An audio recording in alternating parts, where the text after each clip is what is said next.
مکہ سے واپسی پر غدیر خم کے مقام پر آئے تو وہاں کھڑے ہو کر غدیر خم میں تالاب ہے، 3 راستے، ایک مدینے کو راستہ نکل جاتا ہے، ایک طائف پر نکل جاتا ہے، کس طرح نکل جاتا ہے.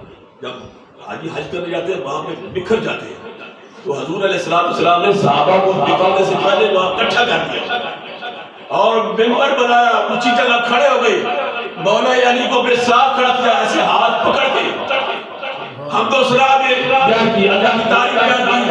اور اس کے بعد حضور کو پتہ تھا میرے بات اس امت نے کیا کرنا ہے. یہ امت کو بار بار سمجھا رہے تھے، بابر کرا رہے تھے، اور علی کا یوں ہاتھ پکڑ کے اور جہاں پہ کھڑا کر کے فرمایا لوگوں سن لو، لوگوں سن لو، کنتم مولا ھذا علی المولا، جس کا میں مولا ہوں اس کا یہ علی مولا ہے. ارے علی و ولیکم من بعدی، یہ علی میرے بعد تمہارا ولی ہے، یعنی میرے بعد تمہارا تو ولی اور وارث ہے، یہ علی ہے. امت کو سمجھا دیا تھا خبردار کہیں ایسا نہ ہو کہ تم ایسا کر بیٹھو، لیکن ہونا تھا ایسا، سمجھایا گیا. دوستان گرامی، یہ وہ علی ہے. جب یہودی آیا نا اس نے کہا علی نماز پابندی بہت کرتی ہے، نماز بہت پابندی کرتی ہے، آج اس نماز کو ڈیلے کروں گا میں. اس نے ایک سوال اٹھایا، اس نے کہا دیکھتے ہیں آج علی کی نماز رہ جائے گی. تو وہ یہودی آیا، اس نے کہا یہ میرا سوال ہے، میرا سوال حل کر دو. اس نے کہا کیا سوال ہے؟ اس نے کہا کہ یہ مجھے بتاؤ کہ انڈے دینے والے جانور کون ہیں، بچے دینے والے جانور کون ہیں؟ اس نے کہا یہ کون سا مشکل بات ہے، جس کے کان اندر ہے وہ انڈے دیتے ہیں، جس کے کان باہر ہے وہ بچے دیتے ہیں. کیا مثلا میں بات کر رہا ہوں، یہ چٹکی میں جواب دے دیا. حضرت عمر رضی اللہ تعالیٰ عنہ امیر المومنین وہ کہا کرتے تھے کہ اگر میری خلافت میں علی نہ ہوتا تو عمر ہلاک ہو جاتا. کئی مسائل حضرت ابوبکر صدیق رضی اللہ تعالیٰ عنہ عمر فاروق رضی اللہ تعالیٰ عنہ حل نہیں کر سکتے تھے، مگر بلایا علی کو جاتا تھا کہ علی یہ مسئلہ ہے اور علی حل کر کے دیتا تھا. علی اس لیے فرمایا تھا انا مدینۃ العلم علی الواقعہ، لوگوں میں علم کا شہر ہوں اور میرے شہر کا دروازہ علی ہے. جس نے شہر کا علم حاصل کرنا ہے علی کے دروازے سے جائے، علی کے پاس جائے، وہ دروازے سے آگے چلے گا تو پھر آپ کا علم حاصل ہوگا. اور جو شہر کے دروازے سے نہ جائے، دروازہ پھلا کے جائے، دیوار کو پھلا کے جائے، وہ کون ہوتا ہے؟ وہ ڈاکو ہوتا ہے، وہ عالم نہیں ہوتا. ایک مرتبہ حضرت عثمان رضی اللہ تعالیٰ عنہ حضور علیہ السلام کی دعوت، دیکھیں صحابہ کا آپس میں پیار رکھتا تھا، کتنی محبت ہے. حضرت عثمان انہوں نے حضور کی دعوت فرمائی قبول فرما لیا، اور حضور نے صحابہ کو بھی ساتھ لیا اور گھر سے جب چلنے لگے تو حضرت عثمان پیچھے ہو گئے. حضرت عثمان حضور کے قدم مبارک گرنا شروع کیا، حضرت عثمان کے قدم میں گرنا شروع کر دیا. تو حضور نے پوچھا عثمان کے کیا کرتے ہو؟ فرمایا حضور میں چاہ رہا ہوں کہ جتنے آپ کے گھر سے میرے گھر تک فاصلہ ہے نا، جتنے قدم آپ رکھیں گے میں اتنے غلام آزاد کر دوں.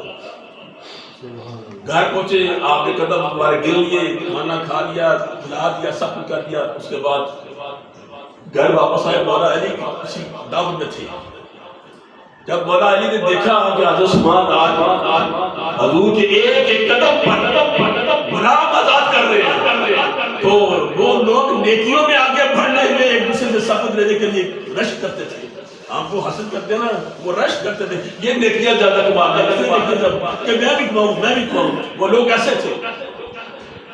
گھر آئے، افسردہ تھے، غمگین تھے. مولا کائنات سے سیدہ فاطمہ زہرا علیہ السلام نے پوچھا اے میرے سرکار کیا بات ہے، آج آپ چہرہ غمگین ہے؟ فرمایا سیدہ آج میں نے بھائی عثمان کی دعوت لگی، عثمان نے اتنی بڑی قربانی دی ہے کہ حضور کے ایک ایک قدم پر ایک ایک غلام نکالا. تو سیدہ سمجھ گئی کہ علی بھی ایسی قربانی دینا چاہتے ہیں. تو سیدہ نے کہا چاہے آپ میرے پاس آپ میرے گھر میں آج دعوت میرے گھر وہ حضرت دائیں بائیں دیکھا، بائیں میں کوئی چیز کھانے کے لیے آئی. وہ خاموش ہو گئے. سیدہ نے کہا یا امیر المومنین جائے آج میرے بابا کو دعوت دیتے آئے. مولا علی نے کہا گھر میں کچھ نہیں. تو سیدہ نے فرمایا آپ بسم اللہ کرو سب کچھ ہو جائے گا, آپ جائیں دعوت دے کے آئے. حضرت علی حضور علیہ السلام کے پاس آئے اور کہا حضور میں چاہتا ہوں آپ میرے گھر میں آئے دعوت آپ کی.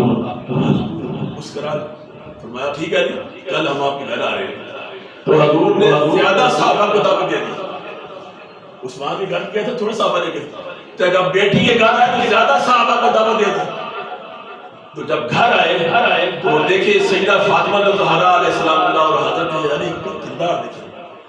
جب مہمان آگے بیٹھ کے حضرت سیدہ فاطمہ الزہرا علیہ السلام اللہ دیش کی لکڑی چولہا جلایا سجدے میں کہا مولا میری عزت رکھ دے, آج فاطمہ کی عزت رکھ دے کہ میرے بابا اپنے صحابہ کے ساتھ میرے گھر میں دعوت کھانے کے لیے آئے, میری عزت رکھ دے. سیدہ ابی زہرا نے اٹھایا نہیں تھا تو جبریل امین کو اللہ نے حکم دیا جبریل جنت میں جا جنت سے کھانا دیا تاکہ میری سیدہ کے اس دیش کے اندر ڈال دے تاکہ آج میرا محبوب جنتی کھانا اپنے صحابہ کو کھانا ڈالا گیا. حضور نے کہا کہ کھانا دو. سیدہ فاطمہ الزہرا علیہ السلام اللہ نے کھانا ڈالا شروع کر دیا, دینا شروع کر دیا. ڈالا دیا تقسیم ہوتا اس کے بعد پھر سجدے میں گر گئی. پوچھا کیوں سیدہ کیوں سجدے میں گر گئی؟ مولا میری لاج رکھنا. میرے بھائی عثمان غنی رضی اللہ تعالیٰ عنہ میرے بابا کے ایک قدم میں ایک غلام آزاد کیا تھا, تو میرے بابا کے قدم میں میں چاہتی ہوں کہ ایک قدم کے بعد 1000 دوسر سے چھوٹ کر جنت میں چلے جائے. جبریل امین کو اللہ نے کہا جا جبریل فاطمہ کو کہا تیری دعا میرے قبول کرے. تو حضور علیہ السلام نے صحابہ سے پوچھا ساتھیو یہ کھانا تمہیں معلوم ہے کہاں سے آیا, کہاں سے کھایا؟ فرمایا یہ جنت سے کھانا آیا, یہ جنت سے آیا.